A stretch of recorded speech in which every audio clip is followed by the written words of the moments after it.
And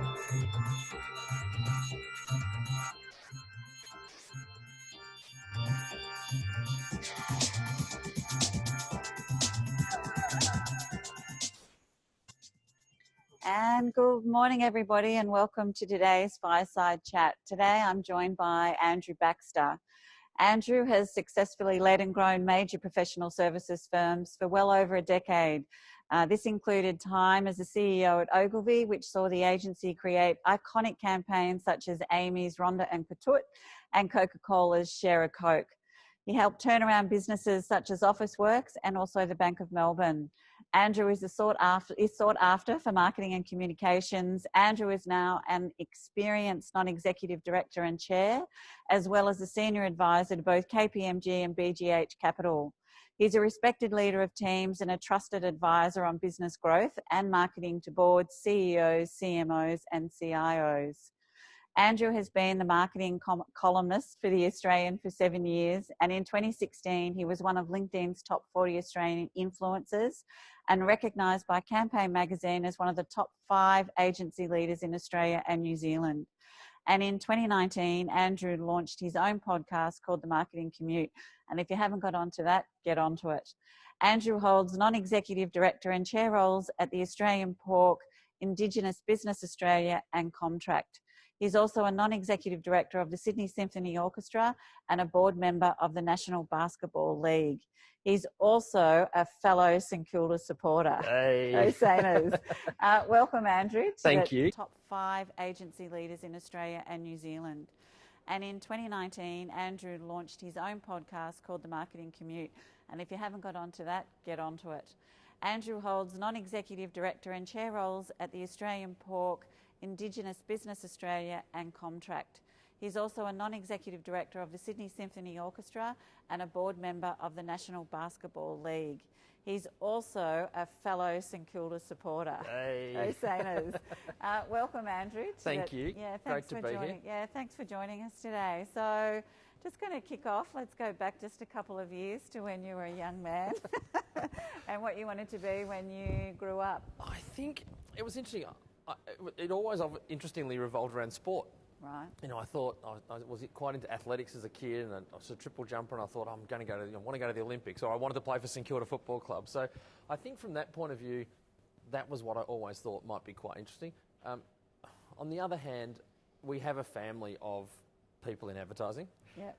My uncle, my auntie, my cousins. So in a weird way, there was a bit of a subliminal piece in there going on that I probably didn't realise till I was about 21. I went, oh yeah, that's why I've ended up here. So yeah, that was a lot of the family conversation was around advertising and marketing. Yeah, and your job's taken you sort of everywhere. You know, you and I first met a few years ago. Yes, just a couple. In Sydney when you were with actually Young and Rubicon. Yes. And you were an account director then. I was. Yeah, and so progressed through there. But your job's taken you sort of Melbourne, Sydney, all over the world. Yes. Yeah. It's been great. Yeah, I mean, I think that's one of the big advantages of working for those multinational advertising agencies. And toward the end, obviously, when I was CEO at Ogilvy and also CEO at Publicis, yep. and I sat on the worldwide management board for Publicis, and yeah, you got to see a large part of the world and got to experience what consumers are doing in all parts of the world through that. So I was pretty lucky to do that. But yeah, certainly working on an account like Radisson Hotels back in the day where you were the head of marketing also took us a lot around Australia at the time. It did. Toothbrush campaign, but yes. That's for another time. So let's sort of talk about COVID and the effect on marketing. And you know, we sort of talked a bit earlier about there's 3 stages. So, you know, sort of the crisis, so the initial, you know, hitting of COVID. We're all currently living with COVID, and then we all have to sort of try to recover from COVID. What would your take be on that from a marketing perspective? Yeah, look, there was absolutely those 3 stages, and there's sort of 3 types of brands. There's booming brands. There's some brands like our supermarkets, for example, that have actually done really, really well through this period of time. Then there's what I call declining but surviving brands. You know, you look at a lot of our restaurants and our pubs and clubs and things that have really done it tough. Events, the arts industry, sports industry. I mean, some of those probably more fit in toward the end of the arts and sports, more fit into what I call hibernating brands. I mean, they literally had to just, you know, close for periods of time. So, yeah, your marketing was always going to differ depending on which stage you're in through the crisis, through living with COVID, through planning for recovery, and also which type of brand you were. You know, I was lucky enough to pop into Grossi's for lunch on Tuesday, and they pivoted really, really well, by, like a lot of restaurants did, by moving to an online and a home delivery. And so that's what I mean by those declining but surviving brands. And I was joking with Guy. I said, well, hey, who wouldn't want to have one of your home tiramisu's home delivered for $20? So how good's that? So a lot of restaurants moved really quickly. A lot of pubs and clubs did the same. You know, they also started selling restaurant produce, good grocery, restaurant quality produce. So I think there was some really, really clever things. The big one now is the recovery. That's the piece that people have to plan for. You're seeing that, you know, some brands have come out of hibernation very quickly, like the AFL and the NRL, and they've done really well to get back out into market. Others are still a few steps away from that. The time now is to plan. The other thing to remember in this recovery period is that those that in previous downturns, you know, whether it's been GFCs or world wars or financial crises or whatever it might have been, those that have outmarketed their competitors, sometimes via spend, sometimes just by out-marketing them, have come out the other side a lot better. So I think after the 1991 downturn, those that outspent in advertising, for example, their competitors had about a 5-year advantage over their competitors. So that's the piece that, you know, we're really trying to help clients with at the moment, is to do that. And it doesn't have to be in advertising. It could be in research and development, it could be in improving your customer service, it could be a great time to upgrade your digital platforms. So whatever it might be, it's not a time to cut everything. And I think that's that balance that I suppose the finance people at organisations and the marketers often have is, you know, and marketing should be seen as an investment, not a cost. Yeah. And, you know, I think that there's a lot of companies out there at the moment that sort of, you know, 3 months ago had this strategic plan and marketing plan. We're all following this plan, and kind of now it's like, okay, throw it out the window because it's actually not relevant. We've almost got to get back to basics and start again. You know, you're doing some work on a 24-hour business plan. Yes. So do you want to just talk to our community about that? Yeah, look, I mean, I learnt the hard way as a CEO for 11 years that you needed to have good plans in place to deliver and to hold people accountable and your team accountable. So, you know, one of the things I've been doing over the last couple of years is running a series of workshops. They're 4 6-hour workshops, which is why I call it the 24-hour business plan. Yeah. But, you know, when you think about it, I mean, companies that plan are 30% more likely to grow faster. 71% of fast-growing companies have a plan in place. So, you know, your chance of growth by having a plan is much higher. And you need a very strong strategic business plan first and foremost. You know, what is that vision that your company is looking at? Yeah. But I'm a big one for, as a marketer, in explaining all of this in layman's terms. There's no point having a convoluted plan over 50 pages that gets put in the bottom drawer. Yeah. It needs, every person in the organisation needs to be able to go, right, you know, this is why we get out of bed every day. This is what we do as a company. These are the examples of how we do it. These are the values we truly believe in. This is the culture we're therefore going to have. Yeah. And when you've got that, and the process I work through gets that onto one page, and then you've got a really strong growth plan, then you can start figuring out how to execute it. I think too often people go to the execution phase quite quickly rather than actually having a clear plan in place.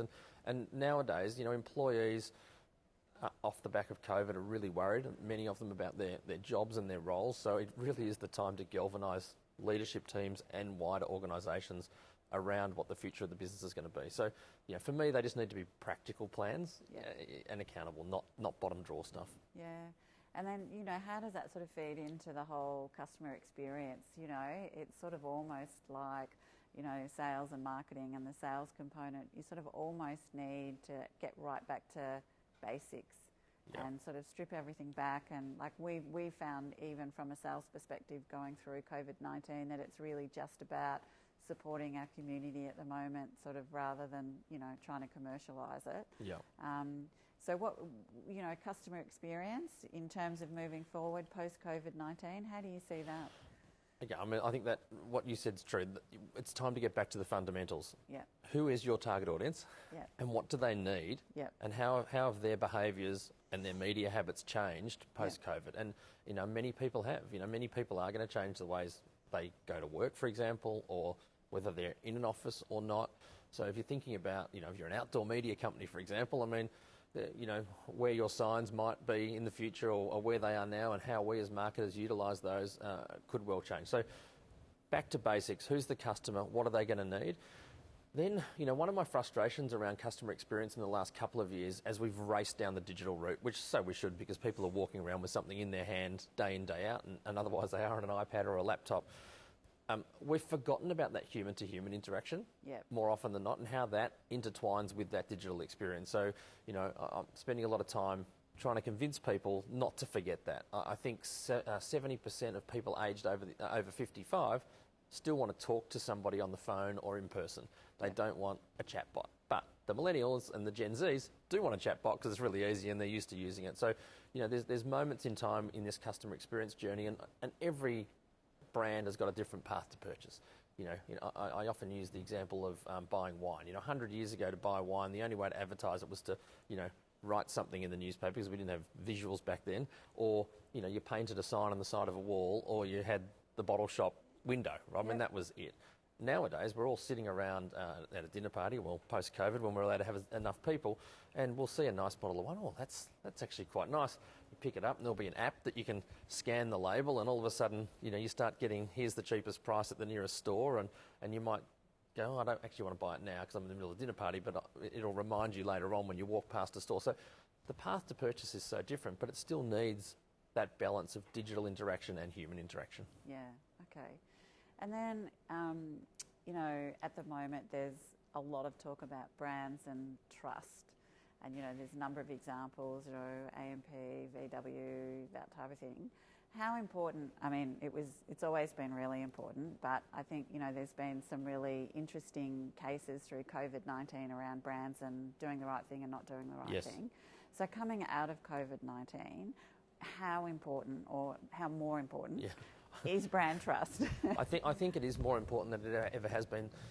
When I do the piece I do each year, what I call the 12 marketing matters that matter, it's based on, I think I'm lucky enough to, I'd meet with over 100 heads of marketing a year. I'd meet with probably 50 CEOs, and through my board roles, probably 80 or 90 different board members. And often when they ask me a question about marketing, I jot it down and I go back through those notes and then talk to some people, and I almost categorise what are the most asked questions I'm getting around marketing. Yeah, right. And brand trust the last 2 years has been the number one. It's been that's the thing I've been, so obviously we went through a couple of Royal Commissions, we've now gone through COVID. So there was a great saying in one of the KPMG reports about trust is earned in drops and lost in buckets. Yeah.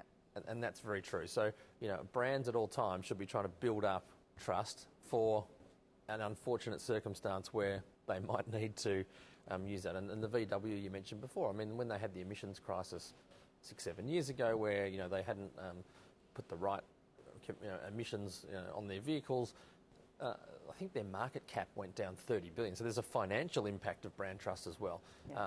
It went down in 2 weeks by that much money. Now, within 2 years, they'd come back, and they ran a great campaign last year where they pretty much put their hand up and said, look, it was tough times, it was dark times, but out of that, we've put all our creative thinking together, and we've created some incredible electric vehicles that we're about to launch. So you can turn these things into a positive. I know you had Ron Gauci on here the other week, and I think Melbourne Storm was a great example back in the day of through the salary cap issues where they'd lost a lot of brand trust and they came back very strongly. Also just doing the fundamentals. And we saw through COVID, those brands that really didn't think about themselves, they thought about their employees and their consumers, really built up brand trust. I think LVMH was one of the first ones that went and, repurposed their factories so they could make hand sanitizer for the hospitals because everyone was running out of hand sanitizer. And local brands here, I think the 2 gin brands, 4 Pillars and Archie Rose also did it. And these are just good, meaningful things. They're not things that people jump up and talk about. You sort of, you talk before you walk, before you talk in that sense. So that's the big piece around brand trust. How do you continue to build that? Yeah, and I suppose, from a consumer perspective with brand trust, if you look at, VW or Melbourne Storm, whatever, how many chances does a consumer give a brand? Is it, okay, strike one and you're out, or is it strike one, maybe, we'll forgive you and we can all move on? Yeah, it's like, I often say brands are like people and people are like brands. I think you tend to give a brand one chance, even if they make a big mistake, and that's a bit of a human nature thing. I think beyond that, it becomes a lot more difficult to build that trust back up. And if I use a people example for that case. Obviously, the sandpaper gate with the cricket was, a tough time for Australian cricket. It was sort of Steve Smith's first hiccup. It was probably David Warner's third, fourth or fifth. And I think the way people reacted to that is a bit like how people react to brands. Yeah. So I think they will give people a chance once, but you've got to earn your stripes back. Yeah, and like at the moment, if you look at Jeep, they're running a campaign at the moment where they're admitting that they haven't quite got it right. So if you bought a Jeep and you had issues, their customer service and their support was really letting them down. And they're now advertising, we absolutely know we got it wrong, we've done a lot about it. I know they changed CEO and all sorts of things, but how important is it to actually go to the market and actually have a campaign like that? In essence, you're apologising because you really messed up. I think honesty and authenticity is one of the critical parts of brand trust and your brand reputation. It is interesting. All the research shows, particularly in things like banking, for example, that brand reputation drives decision making and drives consumer decisions. So, the whole thing is completely linked. Getting back to that absolute authenticity as a brand, standing up for what's right. I think people are starting to see through the spin doctors. We see it with our politicians as well. The ones we're looking for those authentic, real people. So that's what brands, I believe, have to look to do going forward in particular. And tone of voice has become critical post-COVID, particularly for those booming brands. It wasn't the time to beat their chests and say, our sales are up 23% or whatever they might be. It was a time to just be humble and do what was right by the community. I think most of the brands have done that. Yeah. And do you think from a brand perspective, brands will be nicer moving forward? More empathetic, maybe? Maybe more empathetic, I think. I think they need to be. Look, I think what it's reminded people, and I think around the board table, it's reminded a lot of people that, and this came out of the Royal Commission, but it was always true of what directors should be looking at. Directors are responsible for, not just the shareholders, but the employees, the customers, and the community within which they operate. Yeah. And I think that's a big thing that post-COVID and post the Royal Commissions, I think boards and the C-suite have got maybe it was a more pointed reminder that that's what's important. It's not just always about profit. Yeah, absolutely. As the sort of companies start to rebuild sort of from small business to big business, one of the things that everybody will be looking at is, optimising marketing budgets. And the one thing you said before is, you shouldn't be cutting your marketing budgets. But, how do you actually now move forward and determine what your ideal mix is for your business? Yeah. There is so many options now to execute your marketing. I often say the fundamentals of marketing haven't really changed. Yeah. How we execute marketing's changed forever, and it is really complex. And I think when they looked at the effectiveness winners at the Cannes Festival, the advertising festival a couple of years ago, the average campaign that won an effectiveness award was using 10 channels. Yeah. Right. So therefore, you're going, well, they're using 10 on average to be effective. What's the balance of how much money I put into each one? And a lot of people, a lot of boards are rightly asking, well, how much should we be shifting into digital? Have we shifted too much, too little? What's the right mix for us? So there's sort of three models that are out there. Econometric modelling has been around forever. It's just used to take a lot of time for economists to sit and grab all the data and almost manually go through it. Yeah. That's become a lot more automated now and a lot easier to do. There's media attribution, so there's a lot of models out there that will attribute, that they know because it's all been, they followed you online, that you first saw an ad here and you bought a pair of shoes there, so they can attribute you along that journey. Yeah.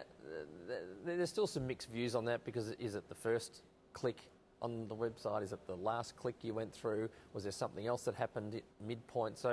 And then there's more media investment and analytics, which is a bit of a mix of all of that. Yeah. And you're seeing companies out there. There's one here locally in Melbourne called Mutiny, who have built algorithms around all of this and are almost doing it in real time. So there's 3 or 4 different ways you can go about doing it, but it really is about learning from what you've done in the past. Yeah. And taking that into the future and doing it in a way where you can shift quite quickly. Because the media attribution ones, as soon as it knows that that's what's driving more sales, it shifts all your media into that sort of digital media, and also what type of message was most resonating and most engaging, and it can shift that. So a lot of that sort of work happens in real time now. Yeah. And what about, where does AI fit into marketing now? Yeah. We talked quickly about chatbots before, and that's one way. And, for example, Qantas have got, if you haven't jumped on and had a look, play around on their Facebook chatbot, because you can say, I'm interested in a holiday to wherever, and it starts talking back to you and giving you advice, and that sort of thing's terrific. I think voice is the next big one in AI. I mean, we're all getting so used to saying, hey Siri, hey Google, hey Alexa, whatever it might be. And from a search point of view, because that's one of the big marketing tools we've been using for a long time, we were always buying search words, for example, or making sure our SEM, our search engine marketing, was being optimised so that we were on that first page. So all of a sudden, if it was Saxton's, we want to make sure if it's an event and the speakers, we're on the first page that pops up on Google or whatever.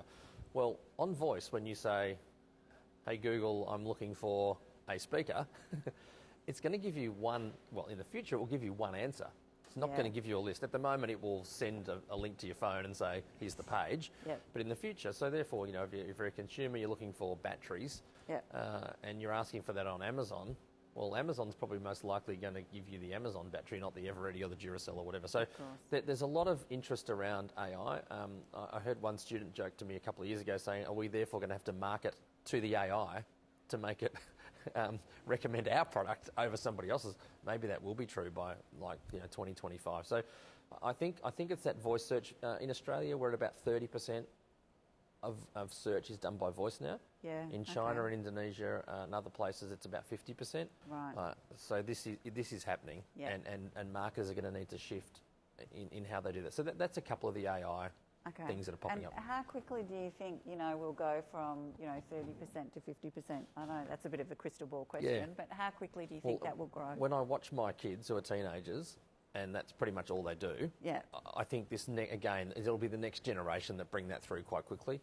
Maybe we can't change the habits of, I don't know, maybe our baby boomer generation or beyond, but I think that next generation is just all about hey Google. I mean, I think we all get in the habit of typing something in because that's what we've done for 20 years.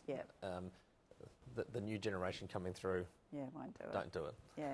Right. One of the things that everybody's currently talking about, within terms of COVID, now's the time to pivot, now's the time to innovate, now's the time to drive creativity. From a marketing perspective, from a creativity and innovation perspective, how important is it? Interesting. These are the times when innovation often comes to the fore. I think I want to say iTunes and mini iPods from Apple came out of one of the recessions. So I think people who double down on these things often come out the other side quite strongly. Having worked on a number in my advertising career, a number of fashion brands over the year, it is always a time where colour comes out in these tough times. In the good times, we tend to see a lot of blacks and greys and whites in fashion, and so I do believe that will happen. And I saw a lot of my acting and musician friends were very prolific through this period of time because it gave them a chance to be creative, even though it was a really tough time. So for me, in business, innovation, there's never been a better time to utilise the minds of all the people. The big thing for me around innovation is around diversity of thinking. And there's that classic thing around the Medici effect where, they'd have philosophers and bankers and Michelangelo and et cetera all around the table every night. And that for me is a big part of what you need to do. There's no point having the same old heads around the table. It's a moment in time where there's good people available with left field, who are left field thinkers that you need to bring to the table to ideate and innovate. Yeah, really important. That whole diversity piece, really important. Totally agree. One of the things that is sort of at the forefront at the moment is just around privacy. And, I think the stat that you shared with me was that 61% of Australians are concerned that using the internet erodes their privacy. Scary. Big stat. Right? Scary. And so, and there's also been in the news over this last couple of weeks just in terms of, people trying to hack into our government websites, and that, data is obviously really important.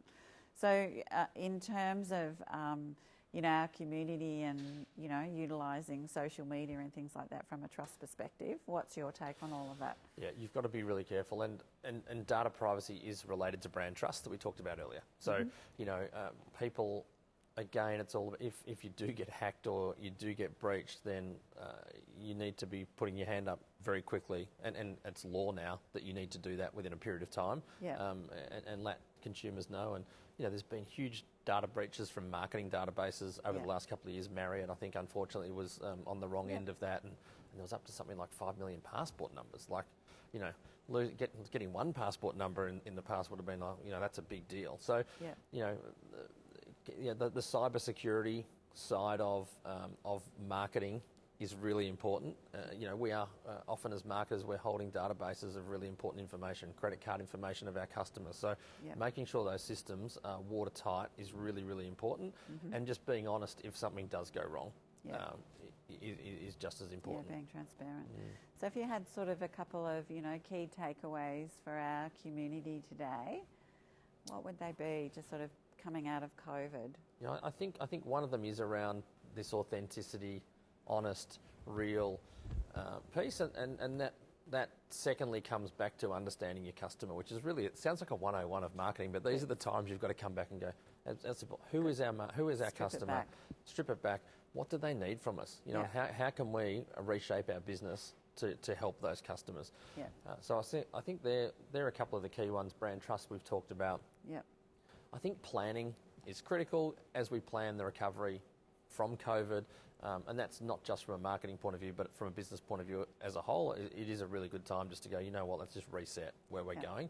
If you look at history, and who knows what might happen here, but history says when you come out of the GFC, we all of a sudden had 10 or 11 years of growth pretty much, and you look at some of the previous ones. So, we hit these huge dips, and then fingers crossed, we start rising out the other side. So it's time to plan quite efficiently, and I think just be open to what technology is available, particularly in marketing. I mean, it is changing. I saw a chart the other day. There was something like in 2011 there was only 150 pieces of marketing technology software. There's now over 7,000. So there's so much choice in this space. But being open-minded enough to think through how that might help. Best service the needs of your customer, but also never forgetting that the human interaction is really important. So I think there's some of the key takeaways. Yeah, right. And in terms of, a lot of our community are small businesses, not big businesses, and so some of them can't afford to engage with an advertising agency, So for those of them, for the small businesses out there that are actually trying to build a plan and trying to find, what did you say, 7,000 options? How do you actually decipher that when you can't afford to actually engage with an agency? What would be a way forward for small business to tap into opportunities? I think often as marketers, I say, what marketers do is take the complex and, turn it into much simple, right? That's what we spend a lot of our time doing. So, I think talking to other people that have gone through it, if you haven't got big budgets, earned and owned media is critical, right? Your owned media, which is your websites and the emails you send out and your social media channels and all those sorts of things, you're in control of that, and that's the one of the more inexpensive. I think the earned media around thought leadership, that's really important today. So if you're a small business, you can still be putting thought leadership pieces out, getting some PR off the back of it, then using that in your social to double down and push it out. But I think, there's so much out there, but I think, just talk to some people. You don't have to necessarily engage people. Chat to some people who have been through it. I mean, there's 2 million small businesses in Australia. A lot of people are going through the same thing. So, and there's plenty of, great webinars and blogs and all sorts of things that are out there that people can tap into and get some knowledge, and then maybe, ask for some of that expertise at the end of it after doing a bit of homework, rather than, having to spend a lot of money all the way through. Yeah, okay. We're also seeing a rise in influencer marketing. Yes. Right? So I just want to have a chat about that today, and, your take on influencer marketing and the importance of it in your overall marketing strategy. Yeah, it's become really important, and obviously some of the platforms are doing very well. And what happened through COVID is, again, businesses, it was a bit of a luck of the draw, right? Obviously, we talked about before, if you ended up in that hibernating brand category, you're in a bit of trouble. So our influencers who were looking at doing tourism and travel, well, clearly, not in a great place. But what we saw in influencer was things like beauty and fashion and things actually took off.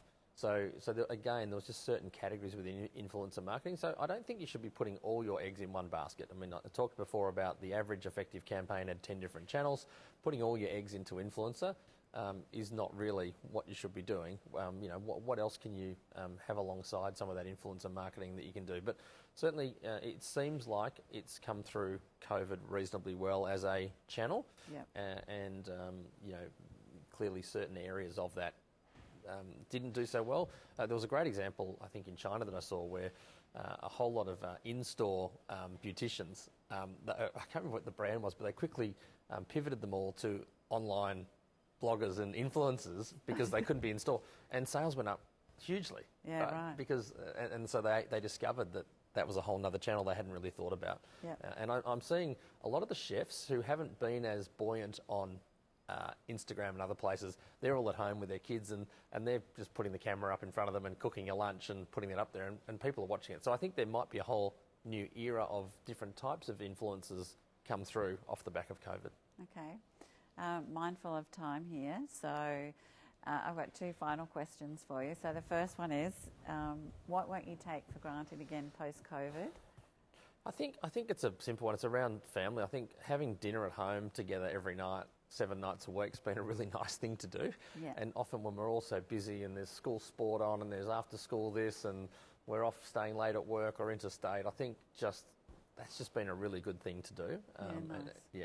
Yeah, really nice. And St Kilda, are we I going knew you were going are we going to win the grand final? I think I'm not sure. The signs have been very good so far. Last week was a bit of a hiccup, but I think they've recruited really well, and yeah, fingers crossed we're having a good time come, well, it's not September now, it's like October. It's like October or November or something, but all right, go Sainers. Andrew Baxter, thank you so much for joining us today for a Fireside Chat. Really, really appreciate it. Thank you. Thanks for having me. Pleasure. Thanks for everyone for listening. Yep, pleasure.